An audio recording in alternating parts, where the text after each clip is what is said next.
We are live. Let's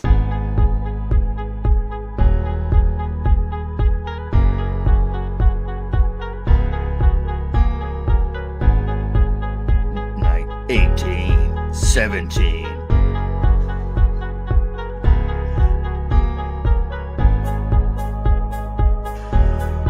We have a countdown.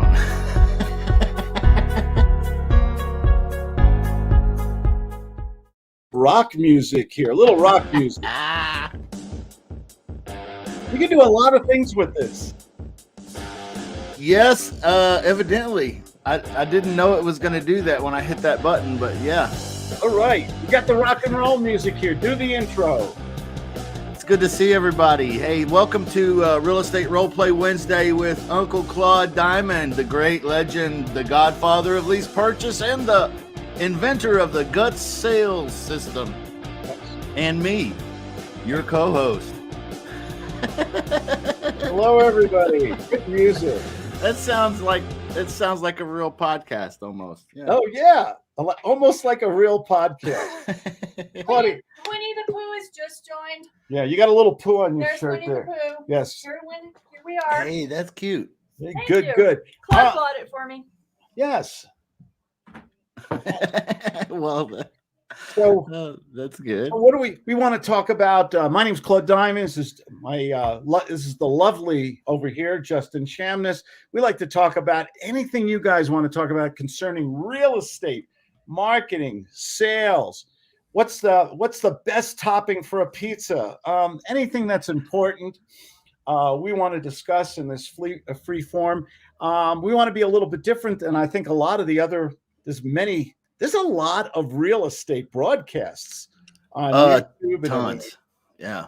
And a lot of small ones too. So I feel really grateful for the people that watch you and I here together. We have a good number of people that follow us, and I wanted to say thank you because valid point. There are a ton of real estate things to listen to and participate in, and man, some of them don't have very many followers. Absolutely. Oh, we have and if you have a question, you can put it in the comments. David Skolnick just raised his hand. That means he has to go to the bathroom again. It's that. It's that. Always at this hour. It's that way. How come you guys aren't in the back of your limousine or on your jet?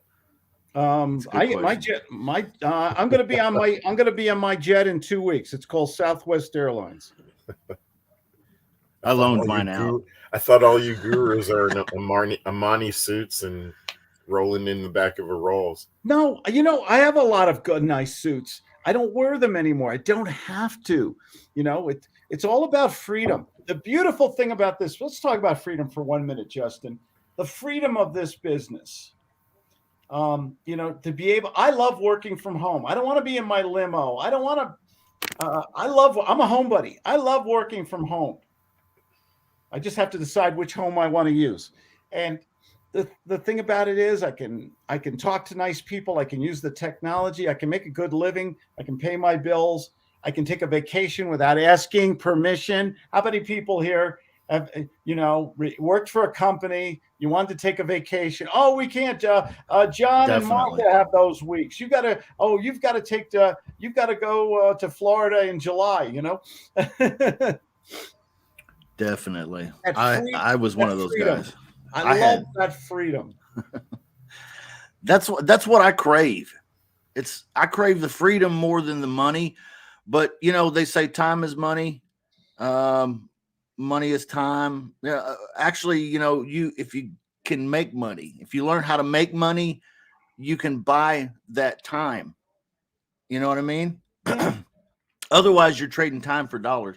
But you don't have to punch a time card. You don't have to take orders from somebody else. Maybe your wife. I do. Yeah. You don't have to go to those long, boring meetings. You don't have to commute. You don't have to put on the suit and tie that David just mentioned. Yeah, you can roll in life the way you want to roll. You can go the way you want to go. I'm so grateful to be able to make a living from home in real estate. I was listening to a podcast this morning.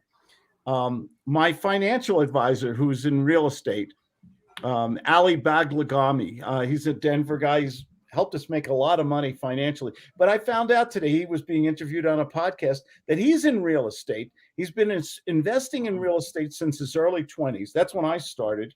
Yeah. In my 20s. In fact, on Monday, I don't know if you saw it, Justin, I talked about my first deal. I talked about my parents' first deal. They got a house, their first house, for $5,000 on a display in Macy's in New York City. And then the company went out and built the house in New Jersey. My first deal was a bank foreclosure, a condo development. The bank took back this whole development and sold these condos for $25,000, which I bought two of them, and I sold them for $180 each. Nice. Yeah. Score. And that gave me money to go to California and go to law school. And then I did more and more deals in California. And I did all that whole thing on showing some of my favorite. What was your first property, Justin? My first one was a lease option. Really? Yeah. I was scared to death. What's a lease option? Well, I barely knew what a lease option was at the time. But really, just a creative solution. I was studying the old Ron LeGrand Ugly House course, and Ron LeGrand. He's got one. Yeah, Grandpa Ron, and great grandpa Ron. How old is Ron LeGrand here right now? I know. I couldn't tell you. He's still out there swinging though, doing stuff. But anyway, I had the Ugly House course, and man, I was having a real hard time finding ugly houses. And so I was like, hey, what's this pretty house stuff? And so I got a pretty house lease options, and it wasn't even about wholesaling. It was all sandwiches. So my very first was a lease option sandwich where I offered the homeowner. Actually, I signed up for this. This was like 2004, I'm guessing, somewhere in this region. I signed up for it was real brand new. It was like a lead generation website where you get you subscribe for a monthly fee, and you get leads that trickle in or something on motivated sellers. I didn't know what it was. I was going to try it. This was early on in that whole thing. So I signed up. I got a lead. I called it, and I just asked the guy, hey, would you consider leasing it to me for 24 to 36 months and then selling at your full asking price? And the guy said, yeah, we would do that. Can you come look at the property now? And I was like, what? I totally was blown away that it worked. So I'm real thankful that I had it easy, because some people talk about struggling for a really, really long time before they get that first deal. And it was like literally for me, like the first lead ever. And all you did was ask. That was all I knew to do. I didn't know anything else. Yeah. Do you think sometimes we get too bogged down? I'm a KISS method guy. Keep it simple. Do you think we make this business too complicated?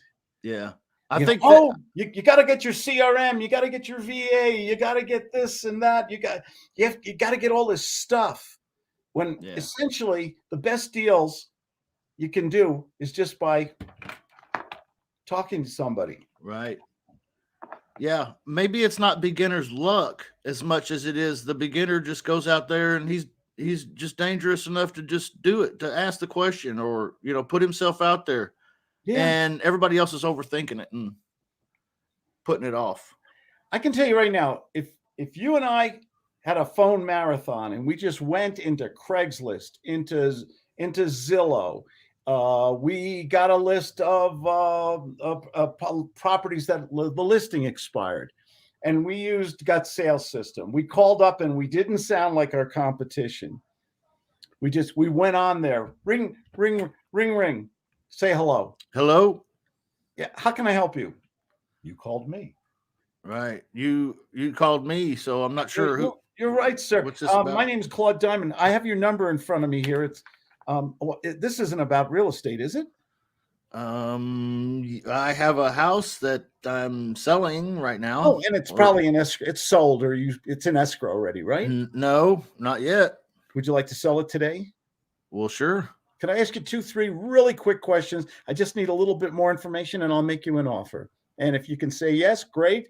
If no, then I'll leave you alone. Fair? That sounds fine. Boom.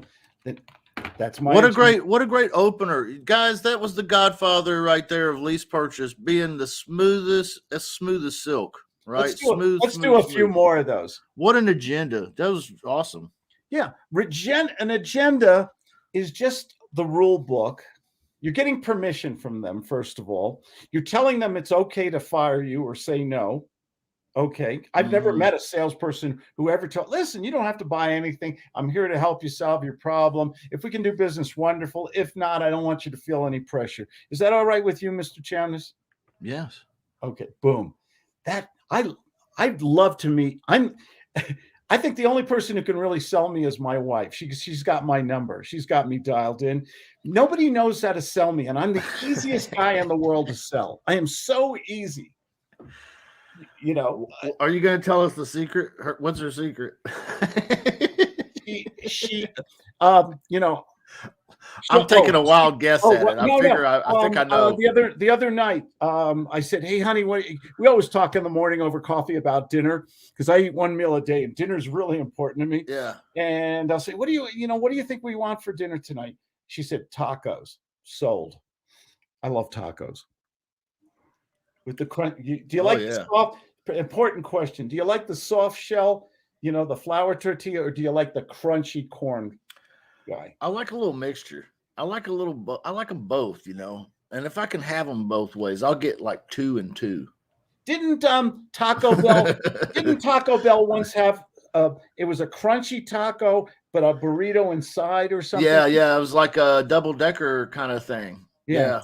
That was pretty good too. I tried it. It was nice. David Skolnick would know the answer to that. What it was called. Not a chimichanga or something, but it was something. It was something. I think it was literally the double-decker taco, I think is what it really. Yeah.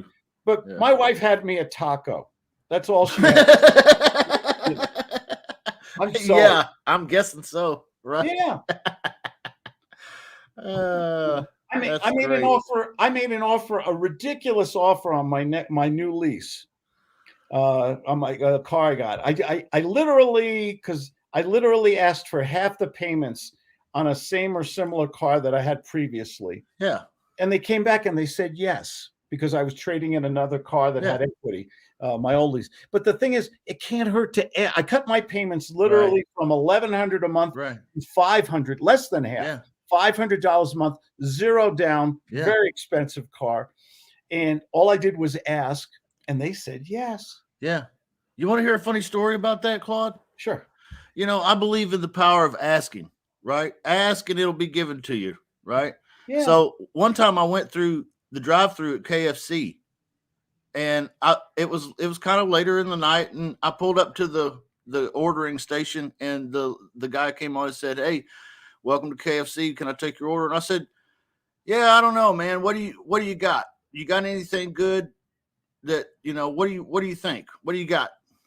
And he said, "Yeah, pull on through. I got something." I pulled on through, right? So I pulled up to the window. He hands me like a bucket of chicken and the fixings. And I was like, "Oh, okay, cool. Well, cool. What do I owe you?" He was like, "Nah, it's on the house. Go for it." I was like, man, is that not like the power of just asking? I guess I didn't even know I was asking, but I did. I tell this story. Claudia does Secret Santa for a nonprofit that we work with, and she's online with all these kid clothes and everything that she's buying. And a guy behind her says, "What are you buying? So much stuff." She said, "I'm doing Secret Santa for the Lions Club." And he said, "I'm going to pay for it." And it was $300 plus. Total stranger in line coming out of nowhere. I love that story. It's such a great Christmas story. I told it 100 times. It's talking to people, asking.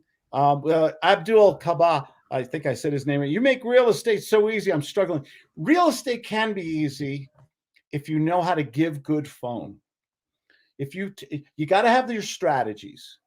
Okay, is it a cash deal, a lease purchase deal that Justin talked about? Is it a subject to? Is it an owner finance? Are you just arbitraging, wholesaling? What do you do? So you got to have your strategies. Number 2, you got to market. You got to have people to talk to. You got to have prospects. Number 3, you've got to know how to speak to people. You've got to hypnotize and do a little voodoo. You've got to speak to people differently than your competition. Don't all salespeople, all telemarketers, they all sound the same. The robocalls are easy. Click. We Yeah. just hang up on it. But when they call us up, hi, how was your day today? You know, oh, don't you know right away what's going on? Yeah, like what's the deal? I feel like they get trained in their product, but they don't get trained in the sales. And I'm like, hey, you know, that is actually your skill set that you should have here for this particular. It's the $1 million sale. Yeah. I've sales skill. I've studied great salespeople all my life, and I always wondered how come. Or I've worked in companies where one or two people they sell more than everybody else. They get the awards every day. They get the free trips. And the rest of us how do they do that? What are they doing differently? And I've always studied that. Why? Yeah. How can some people make unlimited amounts of money and other people struggle? I think the one answer, you got to have a system. Okay, Yeah. a system's better than winging it. I think Right. you have to have a lot of confidence. And how do you have confidence? Okay. I mean, you and I talk about making phone calls, okay, to people. I mean, you could pick a number out of a phone book right now. Give me that number. I'll call that person. If I get them live on the phone, maybe I'll be lucky and I'll engage them in a conversation. Yeah. Okay. What's the worst they can say? No, leave me alone. Right. Click. Right. Okay, They big can't deal. eat you. Right. Yeah. Confidence, I think, is do you have the courage to speak to people and then do some crazy Claude adjusting stuff? You know, hey, ring. Hello. What happened? I'm not sure. Who is this? Oh, I'm sorry. This is Claude. How come that home of yours? How come it didn't? You have the home, sir. Your name? Justin. Justin. You have the home on Orange Avenue, right? Yep. How come that beautiful home in this unbelievably hot market did not sell? You don't have a rat problem or something, do you? No, nothing like that. It just didn't, you know. Would you like to sell it today, sir? Yeah, I'm sure. Why are you selling it anyway? It's you're living in it, right? Yes, I'm still living in it. Yes. 5 years, 10 years, 20 years? 5 years. Stay another 5. Do you really? Why do you even want to sell You've only been in it 5 years. Why do you want to sell a home?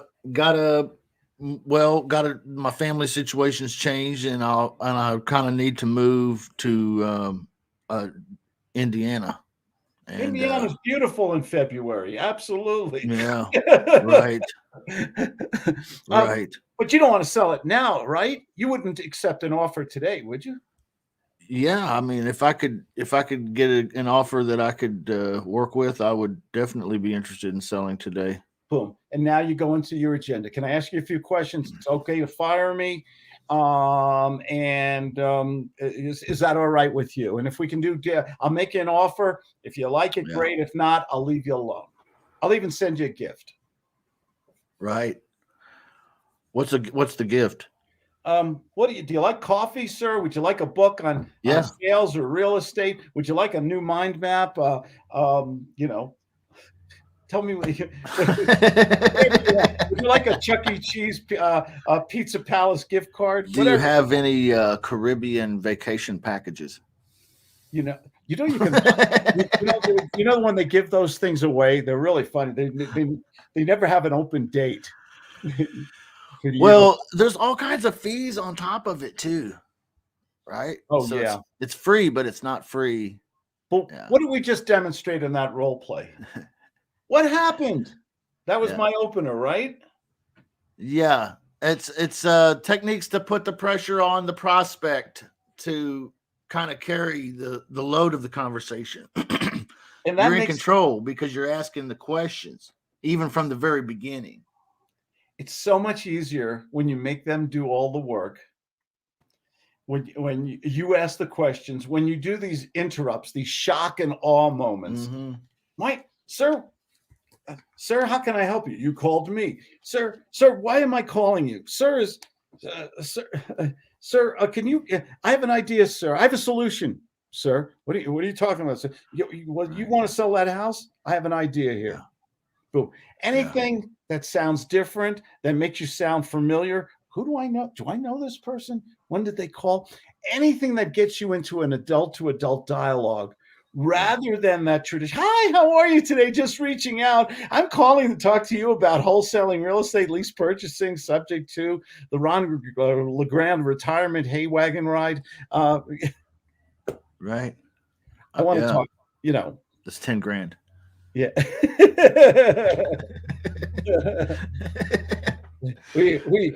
Pharaoh, King of the Earth, said, "Peace and love, peace and love." Ringo Starr used to always say that.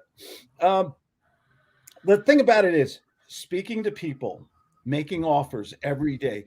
Do you put the math, the algorithms, the forces of the universe, the force? Okay.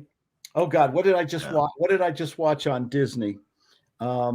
I can't remember. The millennial, the guy at the suit of armor and everything, who's got the little Yoda with him. Oh God, what is that called again? Somebody help me. The Mandalorian or whatever it's called. That's great stuff. They even brought back Luke Skywalker on the latest episode and everything. Wow. I just talk to people. Yeah. And I ask, can we, and then even if it's, and I try to get a certain amount of qualification. Next step. Why are you selling it? Because I got to know their motivation. Mm-hmm. If they have no motivation, you're out. You're out. It's over. Yeah. If you're trying to do a deal and they have no money, you're trying to sell a contract or do it, and they have no money, bye-bye. You're out. Or you switch to financing. Sometimes that works. Yeah. Do they want to do it now? Is it timely? I'm a today guy. Do you want to do a deal today? Can I make you an offer today? Suppose you got this today. Yeah. That's what I'm looking for. Are they the authority figure? Are they the person who can make the decision? And can they keep that commitment? Right. And then I go to the close step. Sir, you told me you have to move to Indiana by April the 1st. And you need a certain amount of money. You're willing to do a lease purchase or subject to today. If I send you a contract today, is there anyone else you have to speak to? This right here is the actual, everybody, this is the actual step-by-step guts system. That's what he just outlaid right there. Yeah. Incredibly. Three little steps, little staircase. Yeah. Open up with a pattern interrupt, get into a conversation, ask, set up the agenda, the rule book, the roadmap, I like to call it, qualify them, needs, money, timeliness, authority to make a commitment, character, and then you go to the close step. Sir, I've made a decision. I'm going to make you an offer. I'm going to make you an offer today. Can we talk? If you like my offer, can you get back to me before 4? Can we speak today at 4:30? Yeah. Well, we can. 5:30. 5:30 is good. Can we meet on Zoom or do you have an iPhone, FaceTime? We can do Zoom. Oh, sounds great. And it's okay to say no to me. And I hope so. Yeah. And I'd like to make it boom. Okay. See, if I do this often enough. Yeah. Somebody sooner or later is going to say yes to me. Exactly. I want to add in there too, I'm guilty of this where I love sales topics, sales podcasts, sales books, sales trainers, gurus, coaches. I love them all, most of them, a lot of them. And the problem is when you're learning how to do something and you take a little bit of what Claude says, and then you take a little bit of what somebody else says and a little bit about what somebody else says, and you come up with this potpourri of something that doesn't work. You know what I mean?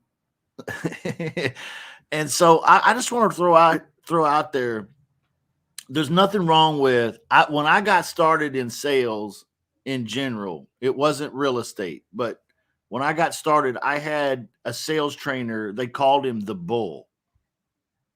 All right. You can guess why they called him the Bull, but he was mean. I mean, he was tough, right? It was like a drill sergeant, really. So, but anyway, he told me, he said, listen, for the first 90 days, I don't want you to listen to nobody else. I just want you to do what I tell you. And if you'll do that, I guarantee you'll never be unemployed another day in your life. And I was like, okay, you know what? I'm just going to take this guy's word for it. And for the first 90 days, I'm just going to say what he says for as long as he says to say it in the way that he says to say it, and see if this does not pan out like he says. It was the best 90 days of hard work of my life. And I made a buttload of money. So I think I just want to encourage people. There's nothing wrong with taking 90 days or 6 months or whatever it is and just learning the gut sales system. Okay. And not letting it be polluted with a bunch of other things, because it doesn't need to have anything added to it. It is awesome the way that it exists now. So I don't know if that applies to anybody out there, but just some advice from my experience. It really pays off to just sink yourself into this guts system, what he just laid out there, and just do it until you become a master of it. Become a master salesperson. I think we've lost that skill set. I do too. Being able to spontaneously speak to people without using a boilerplate script or anything. Can we? And that's why I always say practice all the time. Rehearse spontaneity. Can you rehearse it? I practice it all the time in training. When I go out shopping and stuff, I always challenge myself. Can I speak to Can I speak to strangers and engage them or make them laugh or something like that? Right. All the time. And if whatever business you're in, are you speaking to enough prospects? Because if you're sitting around, yeah. I'm one of those kind of people, though. When I go to the store, people approach me for some reason and want to start talking. You have that kind of face, right? Is that? I don't know. It's odd. Aren't you, sir? Didn't I see you on a milk carton? No, it's not like that. It's just like, just friendly, like, hey, this can't believe this chicken cost this week. And it was only 99 cents cheaper last week, or, like what? I mean, I'm just like, why are we engaging? I don't know, but we are.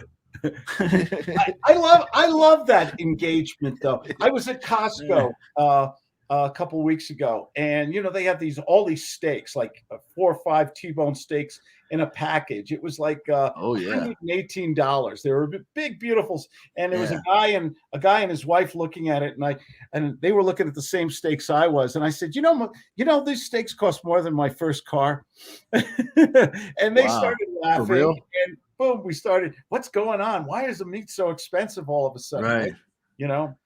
Right. I don't know. Yeah, I don't know. It's just that I think that makes life enjoyable, and it's great if you're in for business. Oh yeah, yeah. Oh, it does. It is.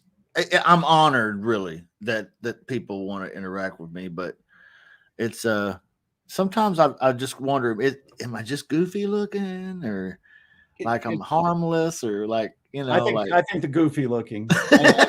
I think you got you got a great face. Yeah, you got a great face. But we have to in real estate or any business, got to talk to people, got to have your strategies, and you got to run it like a business. I think that a lot of people do stop and go. Yeah. They work on something and then I think so too. And then I'll do it later. That procrastinate. How do you stay motivated? Well, I don't struggle with that.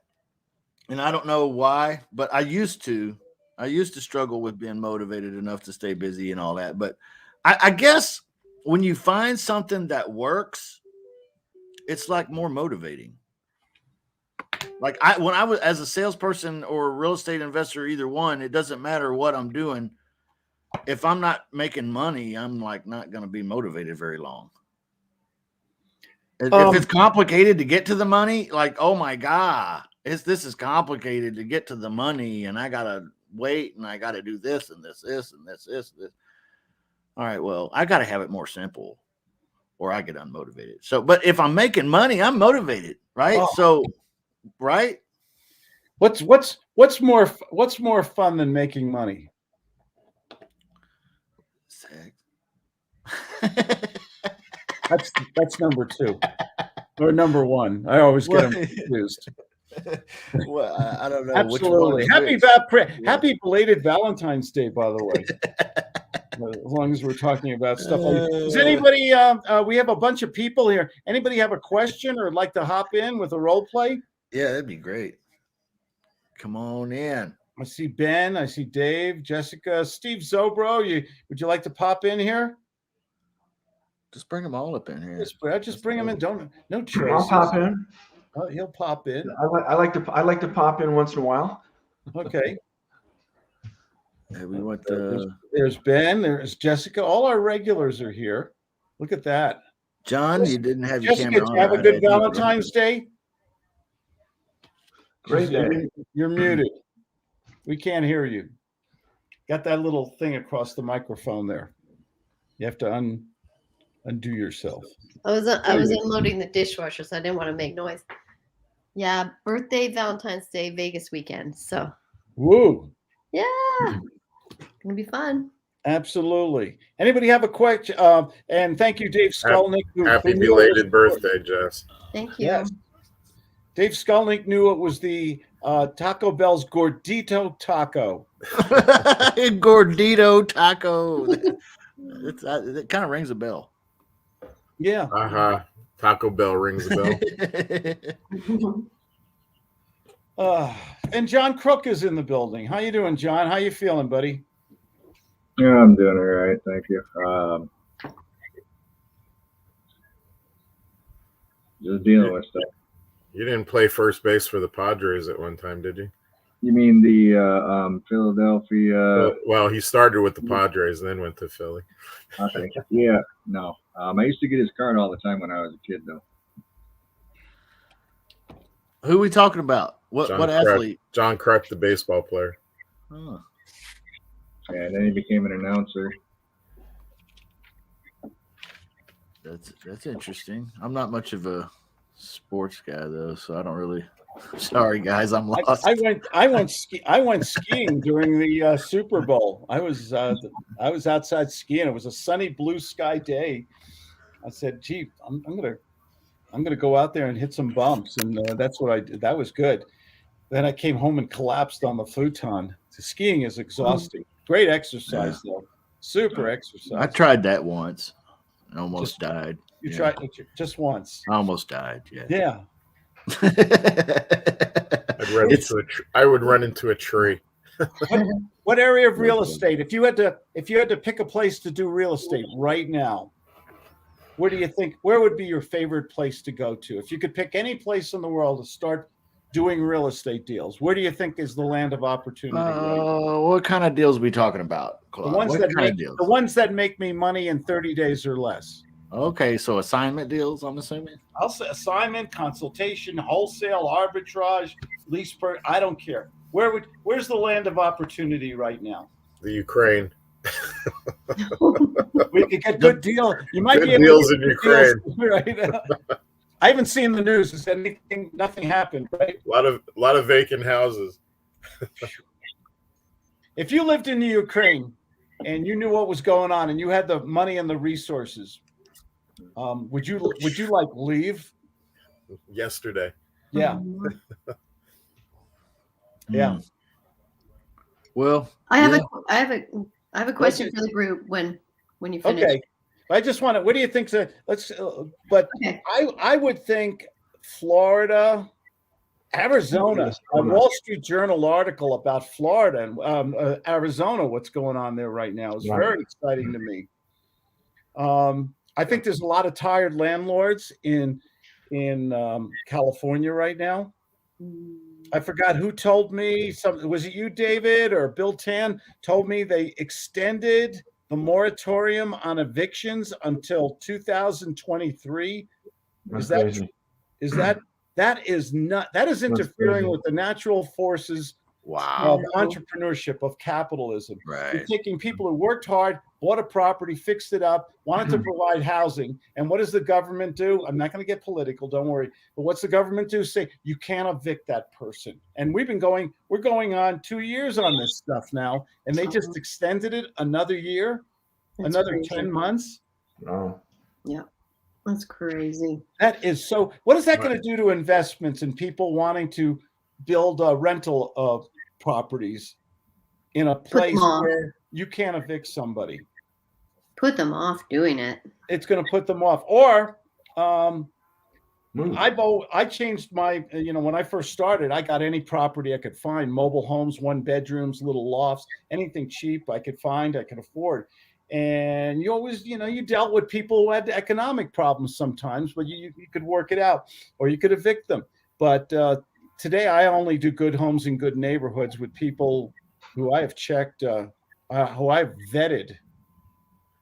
So I know I'm not going to have I don't want to have somebody in a property in a state where I can't evict them. I have a friend in Surprise, Arizona, and he bought the house brand new when they built the track, and now it went up $250,000. Beats working for a living, right? That's crazy. Yeah. Yeah. We're seeing a lot of people from actually California leaving California, coming to Arizona. Say, forget this stuff. I'm coming to Arizona. And because I mean, if you own properties and you can't get people out, man, it's like your money's just sitting there. It's like, what do you do? You're gonna. How about somebody who everything they earned, husband and wife, bought a property, fixed it up, wanted to rent it for a future retirement or help their kids in school or something like that, and now they got someone living in that house for free. Right. I think you're inviting violence, possibly. Are there violent situations and real negative situations occurring when people are living in a house for free or not paying the rent?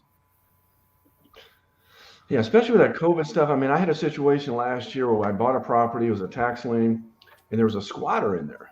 And I had to try to get them out. I mean, I had to go through eviction. And then she kept going, oh, I've got COVID. Oh, I got COVID. And that thing went on for like about 2 or 3 months. Eventually, we got her out so I could sell the property. But it's the same thing. I mean, just if you can't control it, it's hard to make any money on it. So yeah. So you want to be in a state that's friendly to the landlord, I would think. Totally. Texas, Arizona, Florida, Louisiana, certain where the landlord has some rights at least. Definitely. In the process. How long do you think? What is it? I know, Justin, you do lease options. I go after tax liens. Jessica, what do you go after? What do you go after? What do you specialize in? I do single and multifamily real estate investing has been my niche. Okay. So yeah, Okay. and so I'm usually the one buying, and sometimes I'm selling too in a 1031 exchange. And that was my question for the group. I don't know if any of you others do a 1031 exchanges ever. Does anyone do a 1031 exchange apart from me in the group? I know Claude does. I've done them. What's your question? So Claude and I had a meeting yesterday. We were discussing this. Can you, one of my questions is, can you combine 2 properties into one 1031 exchange to buy a much, bigger, better, or whatever the goal is in your investment? Can you sell 2 properties at the same time and combine it into one exchange? And what was the advice? I remember that question. And what was my answer to you? Talk to my accountant. Yeah. But I just want to put it out there. I'm gonna call my exchange accommodator after this show is over, and I'll have the answer for you guys on Monday. But I was just interested in because the exchange accommodator, they know better than anyone else. So, The tax but I just attorney. wondered if anyone had any idea about it, because I don't know that. I don't know the answer yet. It's a specialty question. Laws change all the time. You have federal laws, which is where that comes from, and you also have state laws that apply. And Yeah. laws are not written in stone; they change all the time. Sometimes by court, stare decisis, court-led law, where sometimes court decisions change legislative decisions. And vice versa. So the laws change all the time. And a lot of times, especially on some of these guru talk shows you listen to, they're not up to date on the law, or they're giving a generic answer. And we have 50 states. Mhm. Okay. And it doesn't always apply the same way. Yeah. So I tell people, when you're doing something like an exchange, you want an accommodator or a tax attorney who specializes in that area. Don't take chances. Don't take chances. Yeah. I was just curious if anyone had done anything like that before. I haven't. Oh, thank So I'll you. let you guys know what happens on Monday. How it goes. Absolutely. Best if you got started all over again. What would you do? What would be the first thing you'd do, Justin? If you had to start right today, you're starting in your real estate career. I think I honestly would just do what I'm doing right now. Because it's just pretty simple, man. I've kind of boiled it down to real simple things. It's all about having conversations with homeowners that you feel are somewhat motivated, and then determining if they are or not. That's it. So I don't know that, like I was thinking about this earlier. It doesn't matter if we were talking about somebody that's doing land, like flipping land, for example, like wholesaling land, or ugly houses or pretty houses, or subject to, or no matter what it is, it doesn't matter. The process, the machine is the same.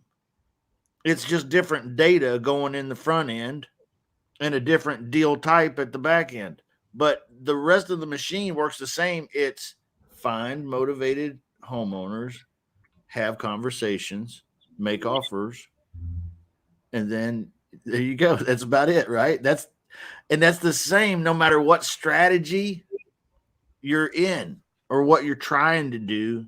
And at least that's what it appears like to me. How do you find motivated people in a hot marketplace? I mean, properties go on the market, they're gone really fast, they're turning over. The inventory is very, very low. So how do you find it? So do you find deals, or do you have to create them? Create them. Well, I feel like you create them too. Like Steve is saying, great deals aren't found, they're made. All right. But I also feel like you're looking for the right ingredients for the recipe at the same time. So yeah, I'm here to create a deal, but there needs to be certain ingredients. And the most major ingredient is a motivated or flexible seller or homeowner, right? Willing to either take a discounted price, or maybe terms, or a lease purchase, or lease option, or whatever your strategy. The tool you apply to it is secondary to your conversation with the homeowner. Can you create the motivation though in somebody who maybe had no intent on selling a home or on buying what should come first? Let me change my question. Should you get your buyers in order, your investors and buyers first, or should you get the properties first? Chicken or the egg question. Yeah. Well, I'm kind of a both ways guy. See, I knew that about you. Yeah. Well, that's not what I meant. Good. I forgot. Good Lord. I forgot who said it. If you only go one way, you're missing half the fun. Good Lord, honey, it's not what it looks like. Well, no, I feel like it's really helpful to have a relationship with other buyers, investors, landlords in your market area that you desire to do deals in. It's really helpful but it's not mandatory. I feel like you can get a great deal from a seller and then you can advertise it. You can find a buyer, but you should, if you're going to be in a business, you're starting a business. If you want to do a one-off deal, that's great. But if you want to have a business, I think you need to develop some relationships with local players because real estate is a local game and you want to be a local business and a local entity right there doing things with these other parties. So I hate it when I hear other people say, well, this big coach or whatever said, they never even worry about buyers list. You find the deal, the buyers will come. Yeah, but did he tell you when they come to slow down, smell the roses with them, get to know what they buy, get to know what their wives and kids' names are, get to know what their objectives are? They don't tell that part, but that's all part of it, right? It's relational selling. What I was thinking of, though, is when I approach someone who has a house for sale, and I can say to them, I just spoke with John and Mary. I have Steve Zobro, the investor, right now looking for a house like yours. How would you like to do a deal today? I have a pre-qualified tenant buyer couple right now. I have John and Mary. They're in the military. They have $25,000 to put down. They want to rent your house for 18 months before they qualify for the VA. Would you like to do a deal today on your vacant house, your empty house, your rental? Because I have John and Mary right now, or I have Steve over here. Steve is looking for a property. How would you like to cash out of your house before the end of February with a pre-qualified investor? I'd like to put that together today with you. Is that something you'd be interested in, Mr. Chamness, or should I leave you alone? I think off the role play, I think when you have your ducks in a row, your buyers, your tenant buyers, and you have people ahead of time, I think that's a great way to enter into a conversation with somebody. What are your thoughts? Well, my thought was just if you can have that's great, Claude, excellent. But if you have like a line of credit, that's helped me out having my own line so I can buy stuff. See, I want to basically buy it, control it. Plus, I use my real estate license to basically put on the MLS to sell it. I think Kerry Kennedy does that quite a bit too. Yeah. You know, where he finds people. So once you can develop where you got your own line of credit, where you can write out a check for 50, 60, 70, 100,000, whatever, now you control it. Now I can buy it in my LLC. And now I can do so much more when I own it, as far as selling it, holding on to it, whatever. So I think if I was just starting out, I would help people just start getting into maybe developing a line of credit. Get your credit set up, get your ducks in order, you know, and then if you can get a real estate license, that helps out too. That helps out immensely. I always think I talk to a lot of couples, husband and wife couples, partners, things like that. And if one of them has a real estate license and the other one is the investor, right? I think that's peanut butter combination. And jelly. I think that's beer and pretzels. You know that. Yeah. I think that's a good, strong way to run a business. Yeah, smart. Yeah. Because that way I don't even contact someone. I can basically put that in escrow, close it, get them on the phone and say, I can pay you this much more, you know, whatever I do with the gut system, but now I control it. I know what I'm going to pay, how I'm going to pay it, etc. Because it's the funds from my line of credit. Sure. So it's a little bit more stronger way to close quicker. That's what I've used quite a bit, is to close them quicker. I want to make sure, do I got the money? Yes, I do. Boom. Then I know what I can pay for it, how I can pay for it, and when I can pay for it. And that's what Kerry Kennedy does. He approaches them with a cash offer right away. Right. Okay. I do price or terms. Sir, I can give you Mr. Zobro, would you like cash on the property? But I'm an investor. I can't give you full market. I would need a wholesale transaction. We would need at least an 18% discount, but I could close in the next 2 weeks, all cash, pre-qualified. If you want closer to your full price, then let's discuss some terms. Could we do what about seller financing? Can you do seller financing? Yeah. How about if we sell it? When you say seller finance, sir, does that mean your property's free and clear? I'll give you full price. I'll give you 6% interest on the property, principal only payments for 36 months. Can we do a deal today? Let's talk. Yeah. I'll give you your price. I'll give you interest. I'll limit it to 3 years with a balloon on a contract. Now, can I sell that piece of paper on a nice home in a good neighborhood? Can I sell that full price piece of paper?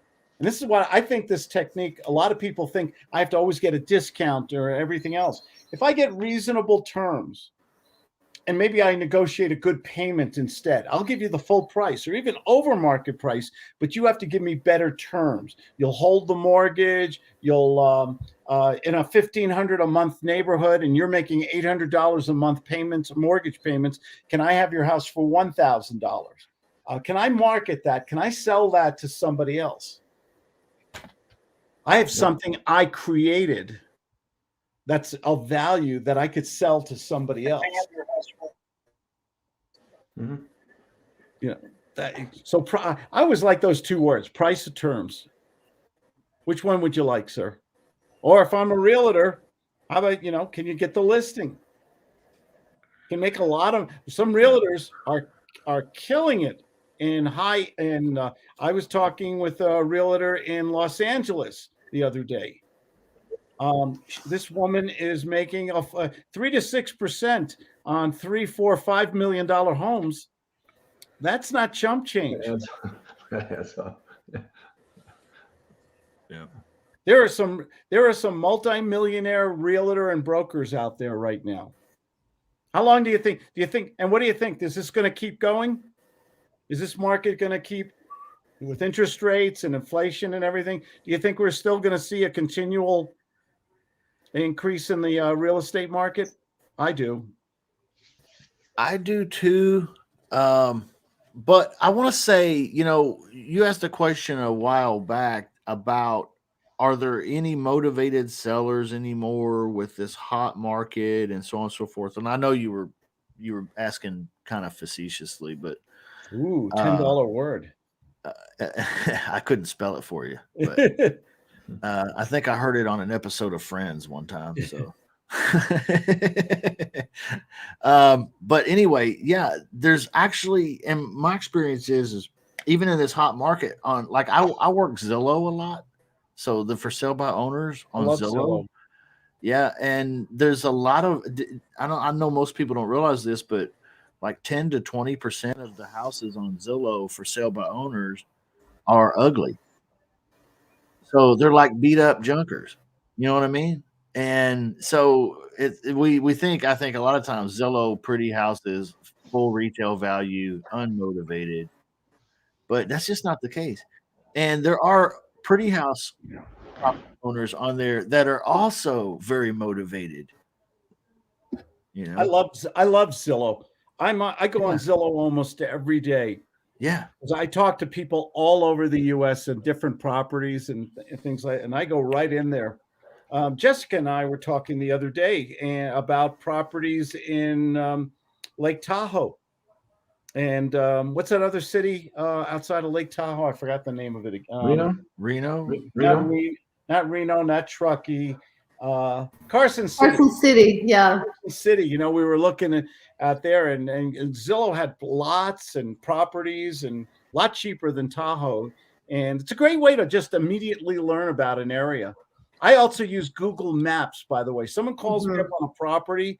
I go to another screen while I'm talking to them, and I type in on Google Maps the street address, and they say, and while I'm talking to them, hey, does your property still have that Chevy Corvair on the 4 milk cartons on the front lawn?